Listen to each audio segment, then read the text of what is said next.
제가 우리 교회에 와서 들은 특송 가운데 가장 아름답고 은혜로운 특송이었습니다. 감사합니다. 우리 하나님의 말씀은 사도행전 3장 1절에서부터 11절까지의 말씀입니다. 사도행전 3장 1절에서부터 11절까지의 말씀을 우리 한 절씩 교독하시겠습니다. 사도행전 3장 1절에서부터 11절의 말씀입니다. 제9시 기도 시간에 베드로와 요한이 성전에 올라갈새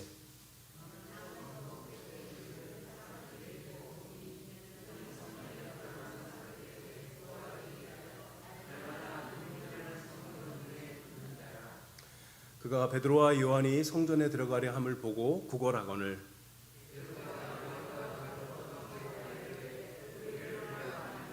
그가 그들에게서 무엇을 얻을까 하여 바라보거늘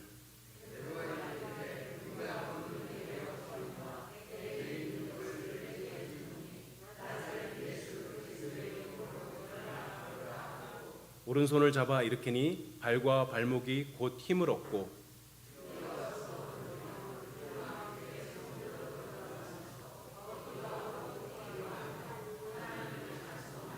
모든 백성이 그 걷는 것과 하나님을 찬송함을 보고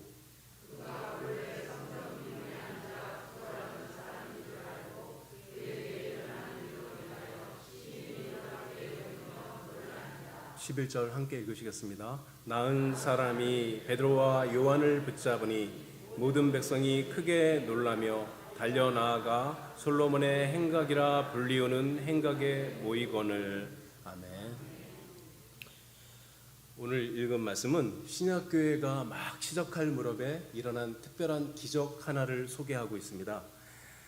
2장 43절에서 사도들로 말미암아 기사와 표적이 많이 일어났다고 말하고 있는데, 이 사도행전을 기록한 누가는 그 많은 표적들 가운데 오늘 이 기사만, 이 기적의 사건만 기록하고 있습니다.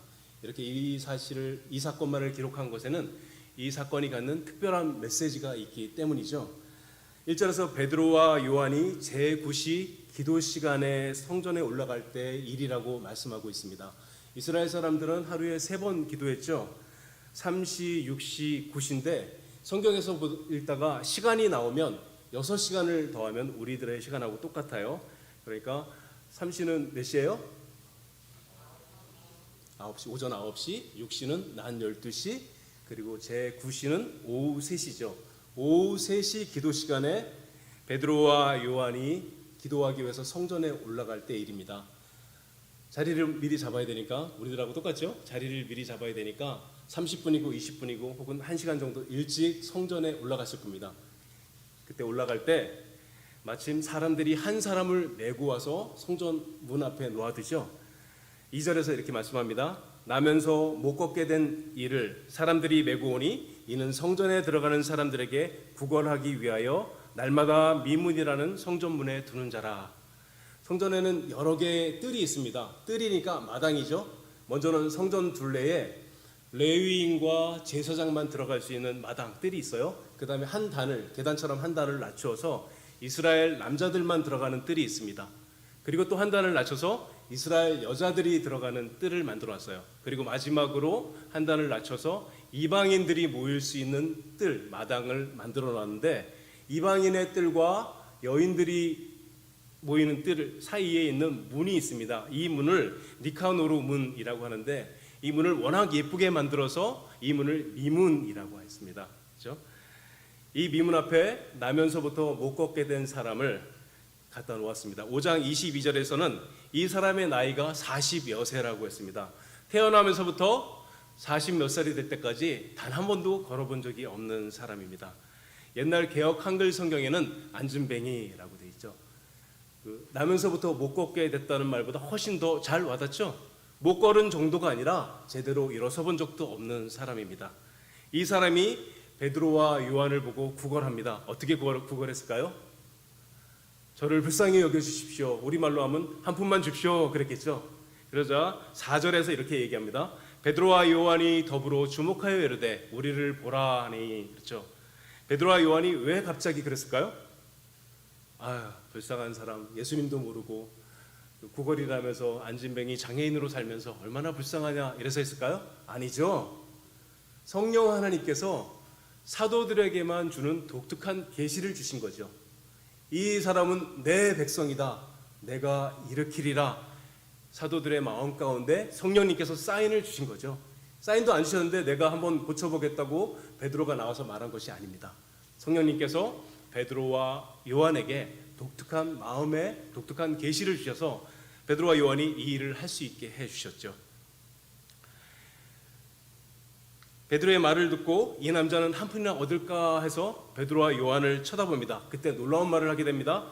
은과 금은 내게 없거니와 내게 있는 이것을 내게 주노니 나사렛 예수 그리스도의 이름으로 일어나 걸어라. 이 말은 정말로 위대한 선언입니다. 은과 금은 뭐죠? 이 당시에 돈이었죠. 그렇죠? 교회에는 돈이 있었을까요? 없었을까요? 이 당시는 유무상통하던 시대입니다. 땅이 있는 사람들이 땅을 팔아서 교회에 헌금하였고 그 헌금으로 없는 사람들과 함께 공평하게 나눠서 필요할 때마다 나눠서 쓰던 시기였어요. 그러니까 교회에는 성도들이 헌금한 돈이 많이 있었어요. 그런데 왜 은과 금이 없다고 했을까요?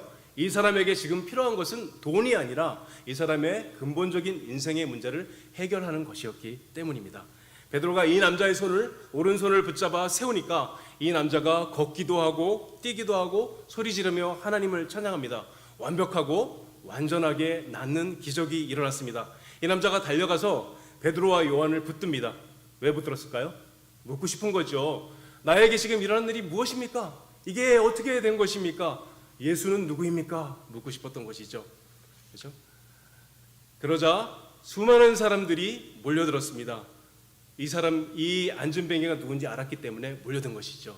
그러자 베드로가 이 사람들을 모아놓고 다시 설교하기 시작합니다. 오늘 이 말씀에서 우리는 몇 가지 진리를 배울 수 있습니다. 첫 번째, 하나님께서 우리를 먼저 찾아와 주셨습니다. 나면서 못 걷게 된 이 남자는 사람들이 매일같이 미문 앞에 메어다 놓았습니다. 매일같이 이 사람을 들고 나른 사람들은 누구일까요? 구걸한 눈을 나눠 걷는 사람이거나 착취하는 사람들이겠죠. 그렇죠? 이 남자에게는 아무런 소망이 없었습니다. 나이가 40이 넘었으니까 최소한 30년 이상을 이렇게 구걸하면서 살았습니다. 유일한 낙이 있다면 뭐가 있을까요? 억세게 운이 좋은 날 돈을 많이 받아서 맛있는 음식 한 그릇 먹는 것이 이 사람에게 유일한 낙이었을 것입니다. 그러나 이 사람이 구걸하는 것보다 끔찍한 일이 있었습니다. 이 사람은 이스라엘 사람이었습니다. 하나님도 알고 있었고 율법도 알고 있었습니다. 자기 자신이 태어나면서부터 저주받은 몸을 가지고 태어났다고 생각했을 것입니다. 얼마나 긴 세월 동안 하나님을 원망하면서 살았겠어요? 마음속에 어떤 생각을 하면서 살았겠어요? 나의 부모는 무슨 죄를 지었길래 나는 태어나면서부터 걷지도 못하고 서지도 못하는 이런 존재로 살게 되었을까? 하나님은 왜 나에게 이런 저주와 형벌을 내렸을까? 이런 고통 속에서 평생을 살아온 남자입니다. 이 사람에게는 아무런 소망이 없었습니다. 비가 오나 눈이 오나 길거리에 앉아서 구걸하는 것이 이 사람이 할 수 있는 유일한 일이었기 때문입니다. 그러나 한편으로 이 사람은 굉장히 강팍한 사람이었죠. 왜 그럴까요? 이 사람은 예수님을 알고 있었습니다. 예수님께서 행하신 수많은 기적과 예수님에 관한 소식을 이미 들어서 잘 알고 있는 사람이었죠. 그리고 날마다 성전 미문 앞에서 앉아서 구걸했기 때문에 예수님께서 성전에 올라오셨을 때 틀림없이 예수님을 보았을 것입니다. 그러나 이 사람은 예수님을 영접하지 않았습니다. 또한 예수님께서 십자가에 못 박혀 죽으셨다는 얘기도 들었습니다. 그리고 예수님께서 부활하셨다는 얘기도 들었습니다. 그러나 이 사람은 전혀 관심이 없었습니다. 심지어 얼마 전에 바로 며칠 전에 오순절 날에 성령 하나님이 강림하시고 성령 하나님의 강림하심으로 말미암아 수많은 사람들이 예수님을 믿게 되었다는 소식을 들었습니다. 그런데도 이 사람은 전혀 관심이 없었습니다. 늘 하던 대로 하늘을 원망하면서 땅바닥에 앉아서 구걸이나 하는 것이 이 사람이 하는 유일한 일이었습니다. 그런 그에게 하나님이 찾아오셨습니다. 베드로와 요한이 더불어 주목하여 이르되 우리를 보라. 이 말씀은 우리에게 위대한 진리를 가르쳐 줍니다. 무엇일까요? 위대한 진리는 무엇일까요? 바로 기독교가 은혜의 종교라는 사실입니다. 기독교는 은혜의 종교입니다. 이 진리가 1세기의 세상을 뒤집어 놓았습니다. 유대인들이 맹렬하게 교회를 핍박했던 이유도 은혜로 구원받는다고 가르쳤기 때문입니다. 은혜의 구원이란 무엇일까요? 은혜의 구원이란 무엇이라고 여러분 알고 계십니까? 은혜의 구원이란 하나님께서 구원에 필요한 모든 일을 다 준비하시고 하나님께서 직접 구원에 필요한 모든 일을 다 이루셨다는 이야기입니다. 하나님 아버지께서 창세전에 우리가 존재하기도 전에 우리의 이름을 정하시고 그리고 우리를 지명하시고 우리를 선택하셔서 하나님 백성 삼아 주기로 하셨죠. 그리고 우리를 구원하기 위해서 아드님을 보내셨습니다. 아드님은 우리를 대신하여 인생을 사셨습니다. 우리는 단 한 번도 순종한 적이 없으나 하나님의 아들님인 우리를 대신하여 전세계 동안 순종하시고 그 순종을 우리의 순종이 되게 해주셨죠. 그리고 우리를 대신해서 십자가에 못 박혀 돌아가셔서 우리 죄값을 지불하셨습니다. 이것으로 끝이 아닙니다. 하나님께서 우리를 찾아와 주셨습니다. 성전 미문 앞에 앉아있던 안진뱅이는 바로 우리들입니다. 우리들도 예수님의 소식을 들을 때 관심이 없었습니다. 예수 그리스도가 십자가에 못 박혀 죽으시고 부활하셨다는 소식을 들었을 때 우리도 그 복음을 믿지 않았으며 예수 믿는 사람들을 이상한 무리들하고 우리들은 생각하며 살았던 사람들입니다. 그런 우리를 하나님이 찾아와 주셨고 우리들도 예수님을 믿게 해 주셨습니다. 제가 존경하는 어떤 목사님은 젊었을 때 공무원 시험을 준비를 했다 그래요. 밤새도록 공부하고 새벽 4시가 넘으면 마당에 나와서 담배를 피는데 그 시간이 딱 교회에서 새벽종 치는 시간이더래요. 마당에 와서 담배를 피고 있으면 땡그렁 땡그렁 종소리가 울리는데 늘 듣던 종소리였는데 어느 날 갑자기 알 수 없게 가슴 속에서 서러운 마음이 막 올라오면서 눈물이 나더래요. 그래서 그 시간 어떻게 했을까요? 곧바로 그 교회를 찾아가서 예수님을 믿게 되었다고 합니다. 우리들도 마찬가지죠. 모든 사람이 다 사연은 다르지만 하나님께서 우리를 먼저 찾아와 주셨고 우리를 변화시켜 주시고 우리가 예수님을 믿게 해 주셨습니다.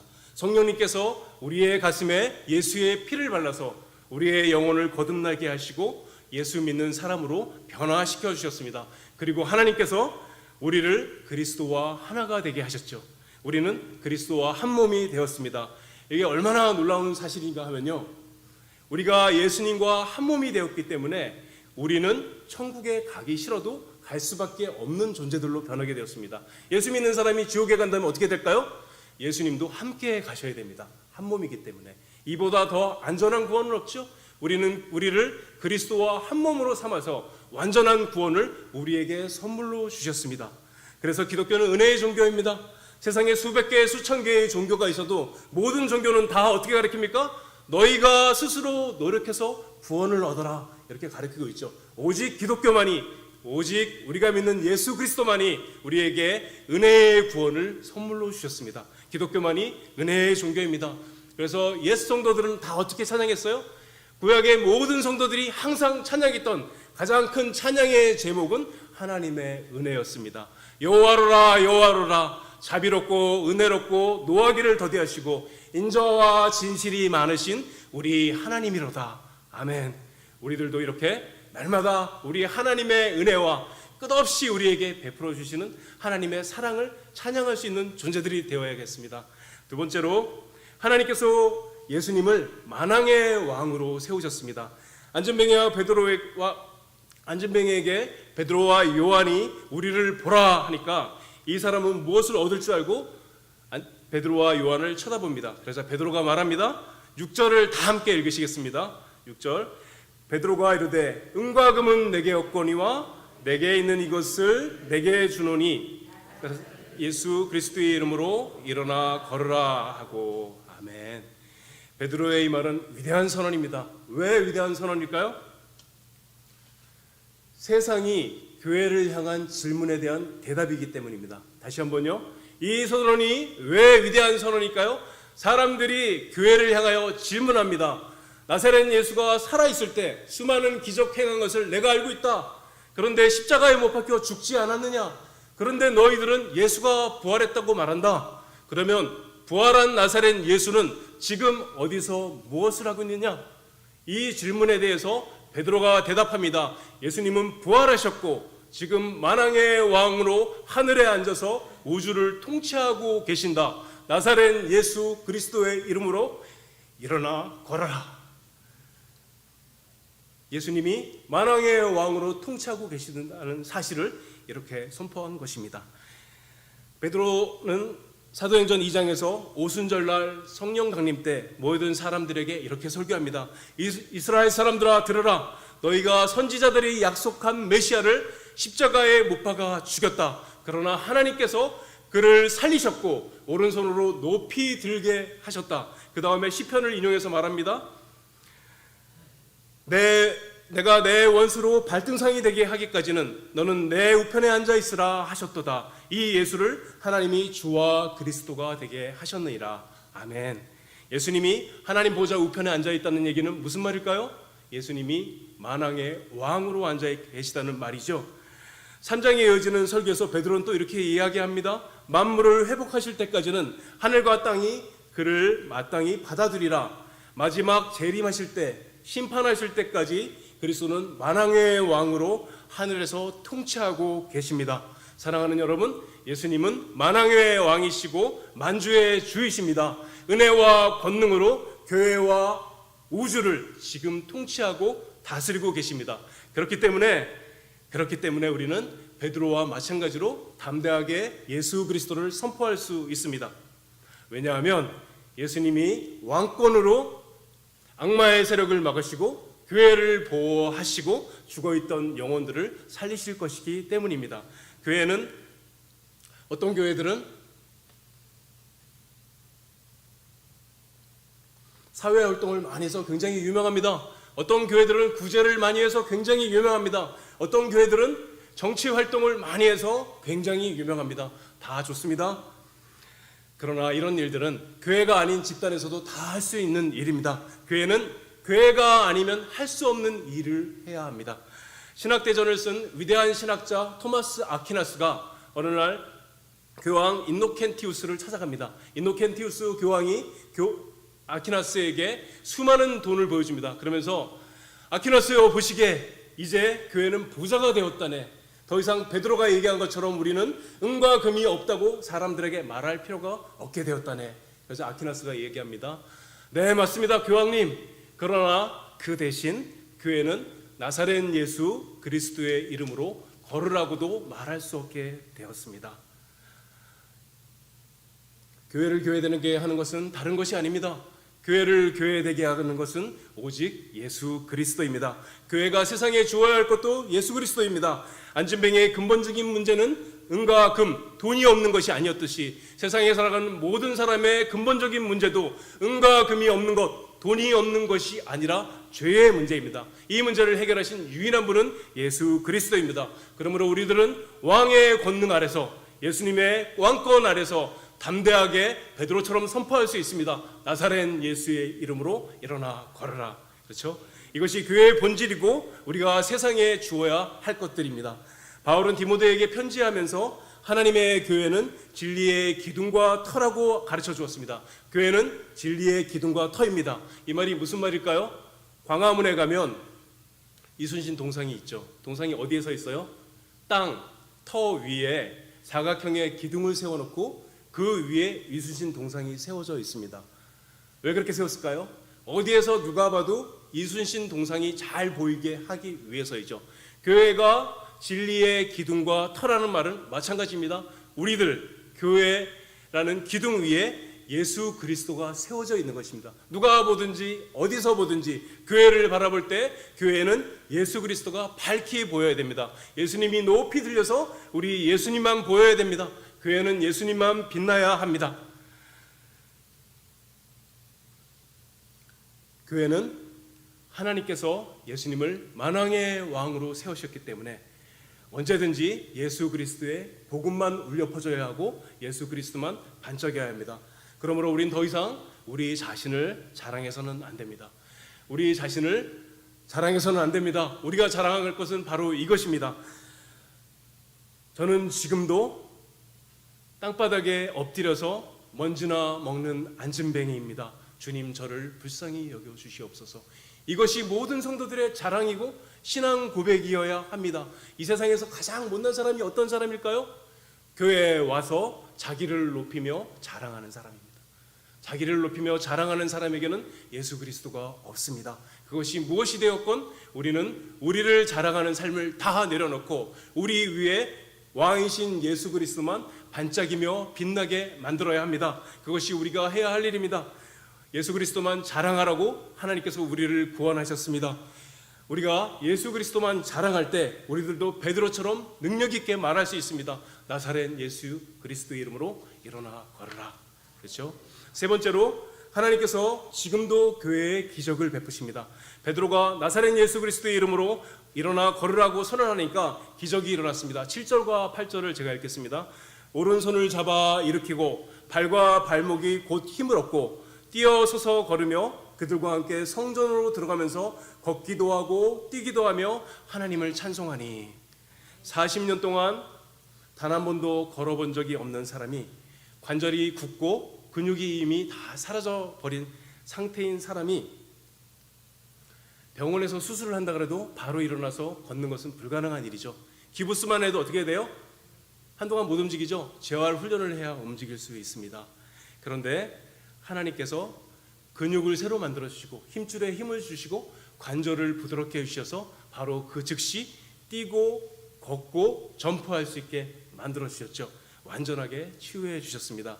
유명한 이단 교주의 비디오를 본 적이 있습니다. 어른들은 얘기하면 다 아는 사람인데 장충체육관에 사람들을 모아놓고 입에 담을 수 없고 차마 귀로 들을 수 없는 더러운 말들을 막 쏟아냅니다. 그리고 나서 사람들의 병을 고칩니다. 옛날 어른들의 얘기를 들어보면 집회가 끝나고 나면 휠체어와 목발이 1톤 트럭으로 하나씩 나왔다 그래요. 그렇죠? 놀라운 일이죠. 그런데 사람들이 어떻게 났을까요? 완전히 나서 뛰고 점프하고 이런 것이 아니라 뒤뚱뒤뚱거리면서 걷고 간신히 일어서는 정도였습니다. 그렇죠? 그분들이 진짜로 났는지 가짜로 났는지 모르죠. 진짜로 났으면 사실 더 큰 일입니다. 악마가 질병을 고쳐줬으면 그게 좋은 일이 아니기 때문이죠. 그렇죠? 하나님께서 사람을 고치실 땐 완벽하고 완전하게 고쳤습니다. 일어나자마자 뛰어다니고 점프를 하고 이 사람은 얼마나 기뻤을까요? 평생 한번 일어서 본 적이 없었는데 말 한마디에 일어나서 뛰어다니며 소리를 지르고 하나님을 찬양하게 되었습니다. 그렇죠? 그런데 이 일은 굉장히 작은 기적입니다.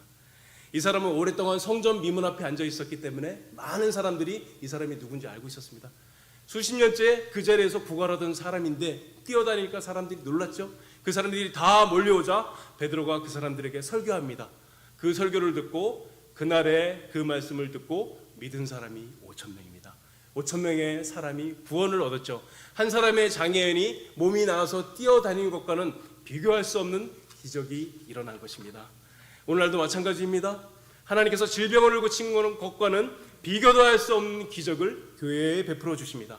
지금도 동서남북 수많은 나라에서 수많은 교회들이 전하는 복음을 듣고 죽었던 영혼이 살아나는 일이 끊임없이 일어나고 있습니다. 그리고 이 일은 우리 동작중앙교회에도 일어나야 합니다. 어떻게 하면 일어날 수 있을까요? 소문나고 유명한 목사님 모셔다가 부흥회 하면 될까요? 특별 새벽 기도에 40일씩 막 하면 될까요? 다 좋습니다. 좋은 일이라고 생각합니다. 그러나 먼저 해야 될 일이 있습니다.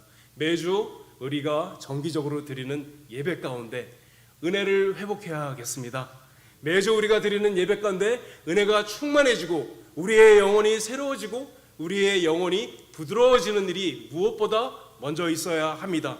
저는 우리 중고등부 학생부 아이들을 칭찬하지 않을 수 없습니다. 우리 아이들이 매주 30명씩 모여서 예배를 드리고 있잖아요. 개그를 반응을 안 하시면 얼마나 제가 서운하겠어요. 개그를 다큐로 받으시면 안 돼요? 30명이나 모여서 우리가 매주 예배를 드리고 있어요. 우리 학생부 아이들을 칭찬하지 않을 수 없습니다. 얼마나 예배를 잘 드리는지 모릅니다. 제가 설교를 짧게 하면 30분, 길게 하면 40분씩 설교할 때도 있어요. 단 한 명의 아이도 흐트러지지 않고 저를 쳐다보고 저에게 집중해서 예배를 잘 드리고 있어요. 그렇죠? 가장 어린 학년이 몇 학년이죠? 중학교 1학년입니다. 중학교 1학년이면 엊그제 초등학교 졸업한 아이예요. 한 번도 불러보지 않은 CCM도 아니고 찬송가 꺼내놓고 부르는데 다 함께 따라 부릅니다. 얼마나 예배를 잘 드리는지 몰라요? 저는 확신합니다. 우리 아이들이 놀랍게 신앙이 성장할 것이고 우리 교회에 기둥과 같은 신앙의 사람들로 성장해 나갈 것이라고 저는 정말로 확신합니다. 그렇죠? 우리 어른들도 그렇게 예배드려야 합니다. 우리 어른들도 우리 아이들보다 더 잘 예배드려야 합니다. 하나님께서 두렵고 떨리는 마음이 없이 예배드리는 사람의 예배를 받지 않으십니다. 다시 한번요. 하나님께서는 두렵고 떨리는 마음이 없이 예배하는 사람들의 예배를 받지 않으세요. 이 사실을 기억해야 합니다. 우리 교회가 은혜가 충만해지고 싶다면 이 사실을 반드시 기억해야 합니다. 저는 오래전에 하나님께 예배 드릴 때 예배당에 하나님의 영광이 가득한 예배를 드린 적이 있었어요. 여느 날과 똑같이 주일에 예배 때 와서 제가 늘 앉는 자리에서 하나님을 예배하는데 설교가 시작되고 얼마 지나지 않았을 때 이상한 일이 생겼어요. 예배당 안에 하나님의 음성이 가득하게 되었어요. 설교자는 서서 열심히 설교하고 있는데 설교하시는 목사님은 분명히 서서 말하고 있는데 귀에 들리는 소리는 우레와 같이 울려 퍼지는 하나님의 음성이 예배당에 가득하게 되었고 그날 예배드리던 모든 사람들이 눈물바다가 되었습니다. 그때 저는 분명하게 알게 되었어요. 뭘 알게 되었을까요? 내가 지금 예배하고 계신 하나님이 얼마나 높고 높으신 하나님인가, 이분이 얼마나 두렵고 영광스러운 분인가, 그 자리에서 분명하게 알게 되었습니다. 내가 이 자리에서 감히 하나님하고 부르는 것도 죄인인 내 입술로는 합당하지 않구나, 그 자리에서 알게 되었어요. 누가 가르쳐 주지 않아도, 누가 설명해 주지 않아도 하나님을 하나님으로 예배하는 게 무엇인지 그날 분명하게 배웠습니다. 그날 이후로 저는 하나님을 예배하는 태도가 완전하게 변하게 되었어요. 다리 꼬고 앉아서 예배드리지 않았어요. 다른 일을 할 수가 없었어요. 그날 이후로 완벽하게 변하게 되었습니다. 하나님께서는 껌 씹듯이 앉아서 드리는 예배를 받지 않으십니다. 하나님을 하나님으로 대접해 드려야 합니다. 두렵고 떨리는 마음으로 하나님을 예배하는 것이 하나님을 하나님으로 대접해 드리는 것입니다. 두렵고 떨리는 마음이 없으면 두렵고 떨리는 마음이 없다는 사실을 들고 와서 탄식하며 예배의 자리에 앉아 있어야 해요.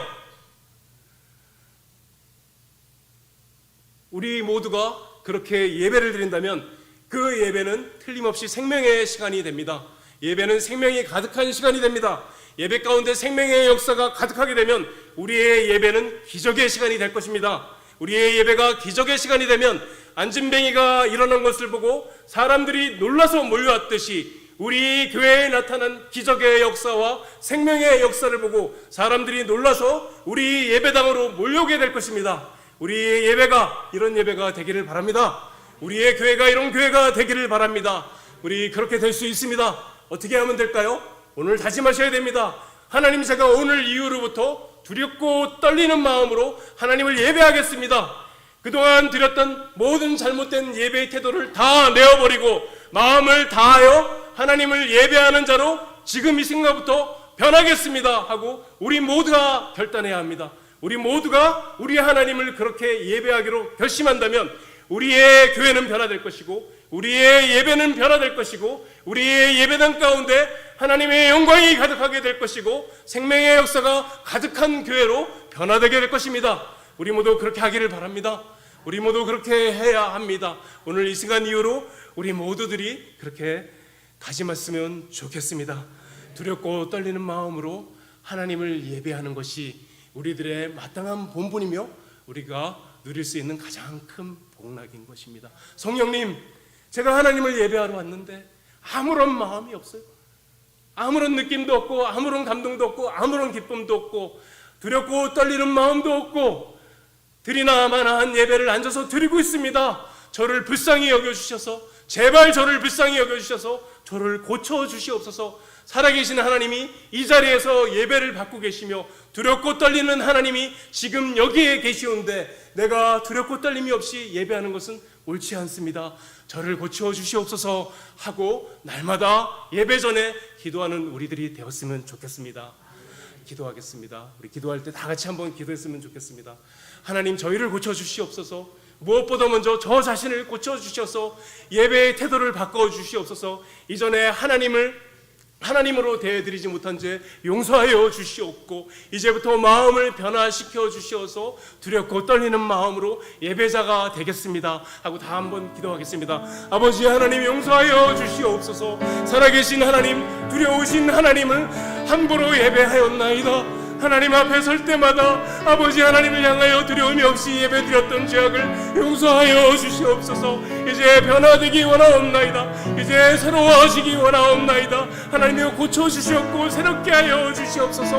우리의 마음을 변화시켜 주시옵소서. 예배 가운데 하나님이 계시다는 것을 확인하게 하여 주옵시고 우리의 마음이 새로워져서 높으신 하나님을 하나님으로 대접해드리게 하여 주시옵소서. 하나님을 하나님으로 대접하여 두렵고 떨림으로 예배하는 종들이 되게 하여 주옵소서. 딱딱해지고 굳어있는 마음을 부드럽게 녹여 주시옵소서. 상한 마음을 새롭게 하여 주시옵소서. 하나님을 높여드리는 참된 예배자가 되게 하여 주시옵소서. 주여 도와주시옵고 도와주시옵기를 기도드리옵나이다. 하나님 아버지, 구원의 은혜에 감사하며 매주 하나님을 예배해왔습니다. 그러나 마음이 없이 예배드릴 때가 많았음을 고백하옵니다. 하나님 용서하여 주시옵소서. 오늘 이 시간 이후로 우리의 예배의 태도를 바꾸고자 합니다. 하나님 도와주시옵소서. 하나님 역사하여 주시옵소서. 우리 가운데 두렵고 떨리는 마음을 허락하여 주시옵소서. 하나님을 감히 예배하는 것에 대하여 우리의 마음이 떨리게 하여 주옵시고 성령 하나님을 의지하지 않고는 하나님을 예배할 수 없는 존재임을 우리 모두 다 자각하게 하여 주시옵소서. 오늘 이후로 결단하게 하여 주시옵소서. 우리의 예배를 변화시켜 주옵시고 우리의 교회를 변화시켜 주옵시고 우리의 마음을 변화시켜 주시옵소서. 예수님의 이름으로 기도드립니다.